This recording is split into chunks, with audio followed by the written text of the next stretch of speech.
J'ai réussi à faire citer le site de mon client par ChatGPT. Et ça lui a ramené combien de clients? 6 clients en 14 jours.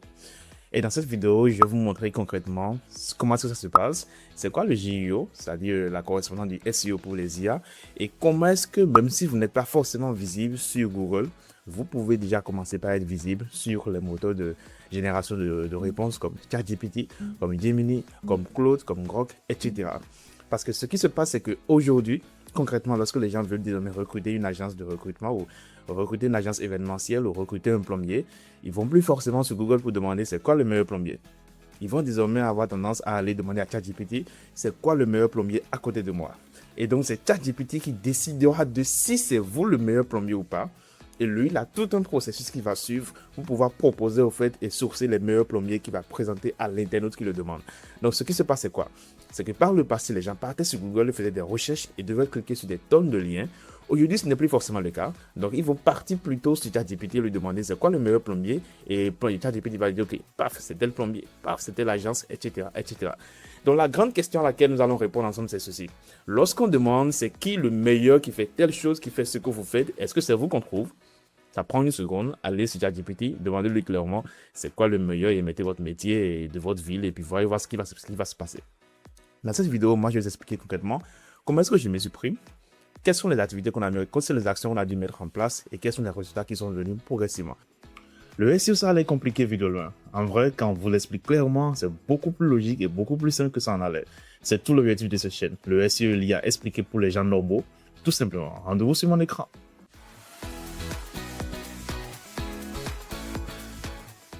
Ok, concrètement, ok, ça c'est le message du client qui nous dit que ça fait le sixième client depuis qu'on travaille avec vous, etc., etc. Donc ça fait sixième client, non pas des visites. Parce qu'il y a une chose qu'il faut comprendre. Le SEO ou toute action qui va être liée à la recherche, c'est d'abord un canal d'acquisition. Et si vous faites du SEO, du JE, que ça ne vous ramène pas de clients, c'est que ça ne sert littéralement à rien. Du coup, on va rien acheter avec des captures d'écran du trafic, mais le plus important, c'est que vous ayez des clients qui vont venir. Donc, le SEO, c'est un canal d'acquisition et tout ce que nous voyons sur cette chaîne, c'est comment est-ce que vous pourriez avoir de clients. Je parle en termes de clients, je parle rarement en termes de trafic parce que le trafic, en vrai, ça peut ne pas servir à quelque chose. Et le plombier d'à côté, il n'a surtout pas besoin de trafic, il a surtout besoin de clients. Et donc, moi, je vois avec vous comment est-ce que vous pourriez avoir ces clients-là à travers le SEO comme canal d'acquisition. Ok, donc ça fait sixième client. Ils remplissent le formulaire du site. Ils arrivent directement sur la page via une recherche. Et ça change tout. Ça dit quoi? Depuis ChatGPT, en gros, ChatGPT va les envoyer vers des pages qui vont être ou sur lesquelles il y aura des formulaires. Ils vont remplir le formulaire. Alors, pour ce client, concrètement, on a mis une partie, on a demandé comment est-ce que vous avez entendu parler de nous. Depuis la prestation, on demande s'ils ont entendu parler de nous sur Google, sur ChatGPT ou ailleurs. Et du coup, voilà, ces six-là, on sélectionné ChatGPT. Et puis ça, c'est énorme en vrai. Ensuite, ils précisent ChatGPT. C'est eux qui le disent spontanément quand on le demande, bien sûr, au fait. On peut aller fouiller, on peut aller voir concrètement les analytiques derrière, on peut voir, au fait, le nombre de personnes qui viennent sur ce site-là, combien de personnes viennent directement depuis ChatGPT. Mais là, c'est pas ce qui compte. Ce qui compte, c'est que le client lui l'a dit, qu'il a eu 6 personnes qui sont venues sur son site pour acheter ses services. Bon, pour préciser, ok, je vais le préciser dans la suite de la vidéo, mais concrètement, lui, il est dans le BTP, etc. On va y revenir, du coup, c'est plus la prestation de services, etc. Donc voilà, maintenant, je vous montre exactement ce que j'ai fait sur ce site. Ce que ça a donné, 14 jours de travail. Du coup, en fait, on a commencé par travailler sur ce site. C'était exactement 14 jours. 14 jours.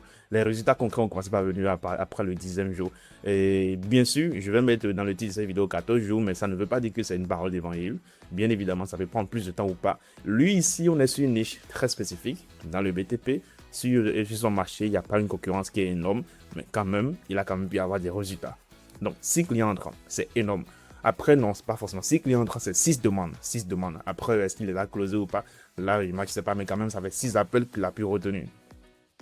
Et 0 € de publicité, c'est énorme parce qu'il n'y a pas de publicité. Il y a 0 € de publicité mis sur Google Ads, 0 € mis sur Facebook ou quoi que ce soit. C'est du SEO. Ce qu'il investit, c'est sa prestation. Moi, c'est ce qu'il nous perd à moi, mon agence, pour qu'on puisse lui faire le travail.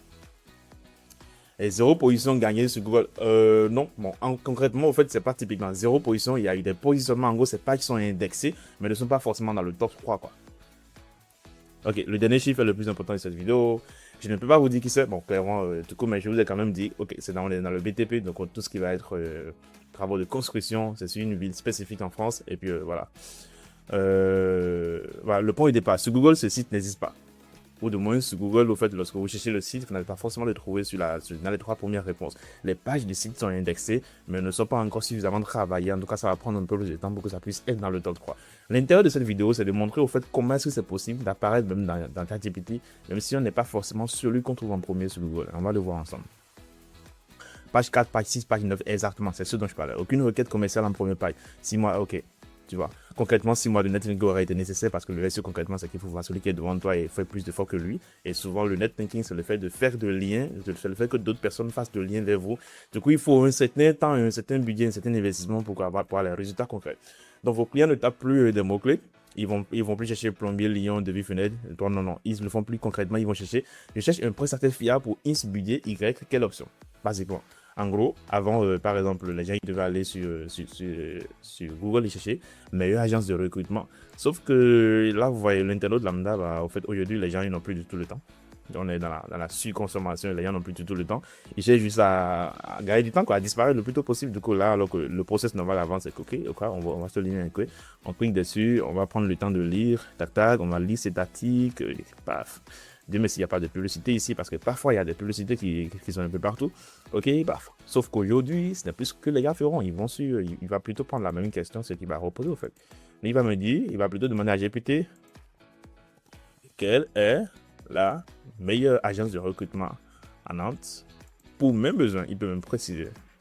Enfin, ok, je mets ça. Alors que très souvent, les internautes, ils vont préciser au fait de leurs besoins. Donc là, c'est quoi?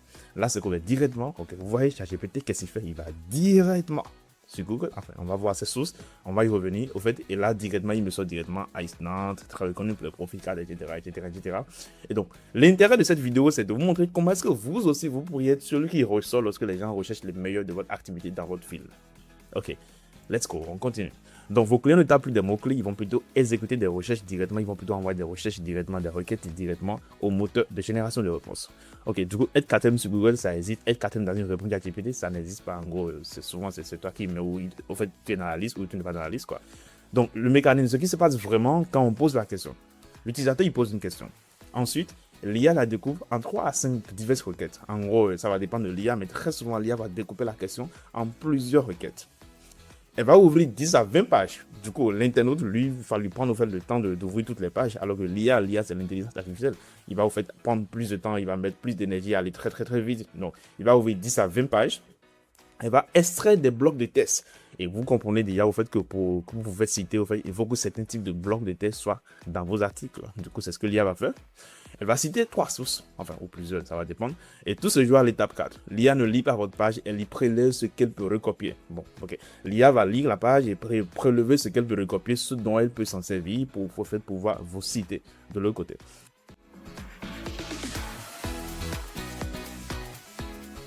Les 3 leviers dans cette ordre. Devenir extractive. Du coup, donner à l'IA des blocs qu'elle peut prélever sans réécrire. Donc, donner à l'IA les informations dont elle a besoin pour être crédible auprès de l'internaute, de l'autre côté. Devenir une source. Exister sur les pages que l'IA va lire pour se faire une opinion. C'est quoi cette type de page? On va voir ensemble. Devenir une entité. Être identifiable et cohérent partout pour qu'elle ose vous nommer. Il y a en SEO ce qu'on appelle le EEAT. Le EAT, au fait, c'est le fait d'avoir une identité globale sur Internet. C'est le fait pour votre entreprise d'être visible sur Internet. En gros, pas forcément sur votre site Internet, mais sur Facebook, vous avez une identité. Sur LinkedIn, vous avez une identité. Sur Twitter, vous avez une identité. Sur Wikipédia, vous existez. En gros, vous avez toute une identité. Et sur vos recherches, on sait que telle personne a une identité. Cette personne est réelle. Mais c'est ce qu'on appelle devenir une entité. Du coup, l'autre compte, le levier 2 ne sert à rien si le levier 1 n'est pas fait. Du coup, clairement, il faut devenir une source, mais avant de devenir une source, il faut déjà avoir des trucs, des informations que l'IA va pouvoir, dont l'IA va pouvoir se servir pour envoyer des réponses aux internautes. Ok, la même information de mise en forme. Ok, du coup, un pavé de 900 mots, la réponse est dedans, quelque part au paragraphe 5. Ça, c'est le classique. Surtout pour ceux qui vont aller demander à ChatGPT, rédige-moi un article de blog pour mon SEO. C'est le classique, c'est ce qu'on aura avec un gros, dans un monde en pleine mutation. Et clairement, ça donne rien. Il n'y a pas de résultat facilement. Okay. Tout le monde fait ça, quoi. Du coup, ça passe pas. Et combien ça coûte? Entre 2000 et 5000 euros sur la surface, ok, etc. La réponse en premier, le développement après. Alors que concrètement, au fait, ce qu'il vous fait, c'est plutôt, au fait, tu poses des questions, tu donnes les réponses, tu vas droit au but, tu vas pas mettre 10 000 informations qui ne servent à rien, tu mets les informations directes, la question que l'internaute se pose, concrètement, tu essaies de répondre à la question de la façon la plus simple, la plus efficace possible.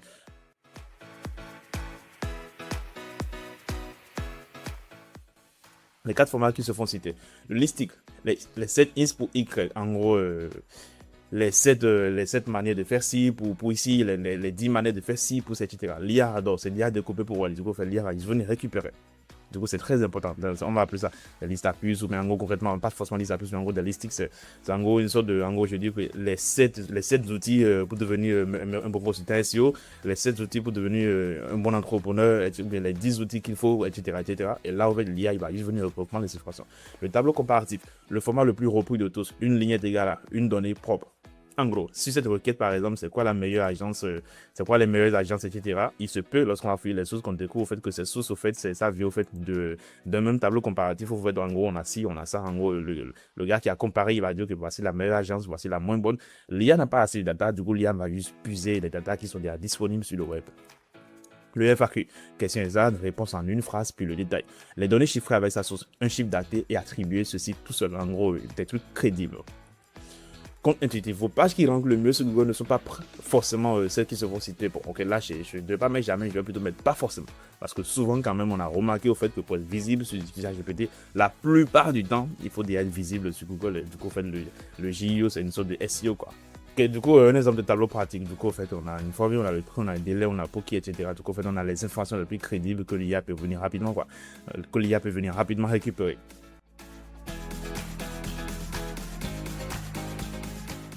L'IA ne vous croit pas sur parole. L'IA a besoin de vérifier. Ailleurs, c'est une poignée de pages très précise. Du coup, concrètement, c'est quoi? Votre site existe, vous donnez les informations que vous voulez qu'on garde de vous, mais en gros, concrètement, l'IA a besoin d'avoir d'autres sources pour pouvoir comparer, pour être sûr que c'est vous que les meilleurs de vos secteurs sites. Du coup, il va aller voir ailleurs, il va fouiller ailleurs. Du coup, comparatif du secteur le plus rentable, annuaire spécialisé, il y a fouillé les annuaires qui sont spécialisés, il y a fouillé des forums Reddit. Reddit est très sollicité par l'IA et il y a beaucoup de forums qui sont aussi énormément sollicités par l'IA. Du coup, parce que les forums, c'est les hommes qui donnent les avis et l'IA se dit que si les hommes donnent les avis et recommandent tel service, et que concrètement, le service est un bon service. Les articles invités, ça c'est le classique, c'est ce qu'on appelle le netlinking. Les backlinks, concrètement, vous allez au fait de proposer des articles sur des sites qui sont dans votre thématique. Donc, si vous avez par exemple une entreprise de plomberie, vous irez voir des sites qui parlent qui parlent de plomberie, de BTP, etc., qui va au fait faire le lien vers le fond. Le site du client. Votre site est une source, donc il faut la rendre il faut la rendre crédible aux yeux des IA, il faut que les IA soient à même de parcourir votre site internet. Presse locale, pro, du coup, tout ce qui va être relations presse, les médias, les articles qui vont parler de votre activité. Les avis clients, c'est assez important parce que l'IA va faire le point pour se dire que s'il y a autant de personnes qui donnent un avis positif sur ce business, cette entreprise, c'est forcément quelque chose qui est crédible. Pages qui sont non, du coup, c'est les pages, en gros, les pages sur lesquelles vous allez donner suffisamment d'informations sur vous, ce que vous faites, etc. Wiki et base publique, ok. Nuance capitale. Un lien pour Google est différent d'une citation pour l'IA. Un lien de follow optimisé sur un site à fort trafic estimé, vous payez pour la... Ok. Ce qu'il essaie d'expliquer ici, là, c'est que la mention sans lien compte, c'est la plus grosse différence avec le SEO classique et la moins exploitée. En fait, parfois, les IA vont juste vous mentionner. Et parfois, en fait, elles vont mettre vont pouvoir mettre de liens vers votre site internet. Du coup, ce n'est pas toujours le même mécanisme, ce n'est pas toujours la même chose. Pour vous recommander, elle doit savoir qui vous êtes. Un seul nom partout. Pas 3 variantes sur le patron. Du coup, vous appelez telle personne, vous appelez plombier superbe Nantes. Et puis voilà, on retrouve plombier superbe Nantes un peu partout. Une page à propos factuel. Année, ville, métier, périmètre, pas de storytelling. Ça, je mets des choses que vous pouvez appliquer tout de suite. Ça, vous partez sur votre site et vous mettez une page à propos factuel avec toutes ces informations. Un auteur identifiable avec un vrai historique en ligne. L'idéal, c'est qu'au fait, vous ayez quelqu'un qui a un vrai historique, quelqu'un qui est connu, mais si c'est vous, il faut que vous ayez une présence sur le web. C'est ce qu'on essaie de dire par là. Des données structurées, cohérentes avec ce que dit le test. C'est la partie la moins excitante, c'est aussi celle que tout le monde saute. En gros, concrètement, les gens vont travailler le site et oublier tout ce qui tourne autour. Ok, du coup, jour 14, je cherche un prestataire pour Ease avec un budget autour de 3000, vous me conseillez qui, etc. Plusieurs options. Ok. Donc, concrètement, lorsque vous allez faire ce travail, et lorsqu'il s'agit là, vous faites plaisir de vous recommander, ils vont pouvoir venir directement sur votre site et puis recommander votre site. Comment savoir si ça marche? Le trafic référent depuis les domaines des IA. Ok, donc en gros, si vous utilisez des outils d'analyse, vous verrez depuis ces outils-là que vous avez tellement de personnes qui viennent vers vous. Donc, il y a des choses qui donnent rien. Publier 20 articles, il y a d'un coup, aller sur GPT, lui dire que GPT, je veux 20 articles de blog, je veux 30 articles de blog pour moi, SEO, mais aller acheter 10 000 backlinks, ok. Concrètement. Du coup, il y a plein de choses dans l'ordre, être extractive, devenir une source, devenir une entité, etc., etc. Faites le test ce soir. Donc, c'est un peu l'intérêt de cette vidéo. Si vous voulez, vous faites le test, vous écrivez un commentaire, vous faites, si vous avez un avis, vous pouvez donner un commentaire. Et moi, en gros, j'ai un use case que je peux vous partager. En gros, il y a 7 outils que vous pouvez utiliser. AutoRank AI, concrètement, c'est un outil qui va vous permettre en fait, de faire tout ce qu'on est en train de voir ensemble. Vous mettez l'URL de votre site et lui, il est à même au fait de pouvoir connaître votre business, connaître votre marché, connaître tout ce qui tourne autour de votre activité pour pouvoir vous proposer des articles qui vont avoir des tableaux, des listes à plus, tout ce qu'on vient de voir ensemble, tout ce qui est nécessaire pour que l'IA puisse vous citer. Et concrètement, comment ça se passe? Vous battez sur AutoRank AI et concrètement, en gros, vous allez juste cliquer, vous mettez l'URL de votre site internet, vous allez avoir cette interface, vous allez mettre l'URL de votre site internet et puis c'est tout. Dès que vous mettez l'URL, il va faire une tonne d'analyses qui va vous montrer et vous aurez par exemple des articles comme ça. Ça, c'est un exemple d'article. Ok, vous voyez là, le sujet est très précis, c'est très géolocalisé. Vous voyez l'article, il y a des listes à plus, il y a des images internes, il y a plein de trucs, etc. Parfois, on a une image qui est très bien, l'image elle est très bien, l'image elle seule, c'est quelque chose qui rentre. On a une vidéo, on a dit quoi, il y a des data, on a des listes à plus à nouveau, une fois de plus, on continue, on a des avis que l'IA a pu trouver directement sur Internet, on a encore une autre image, on a un tableau comparatif, c'est énorme, du coup, c'est exactement ce qu'il faut pour que l'IA puisse vous recommander, l'IA puisse comprendre ce que vous faites et l'IA puisse vous recommander désormais lorsque les gens vont chercher le meilleur de ce que vous faites dans votre activité. Voilà. L'intérêt de cette vidéo, c'était d'expliquer au fait sans langage de voix et sans langage technique au fait concrètement ce que c'est que le GEO, du coup le Generative Engine Optimization, et comment est-ce que ça se passe pour que votre site internet soit à même d'être cité par les IA. Est-ce que vous avez une question? N'hésitez pas à laisser la question dans les commentaires et merci. Si vous voulez comprendre le SEO petit à petit sans vous prendre la tête, abonnez-vous. Je publie régulièrement des vidéos comme celle-ci, toujours dans le même esprit, du concret, sans blabla sur le SEO et sur l'IA. N'hésitez pas à liker cette vidéo, à la partager et rendez-vous dans la prochaine vidéo.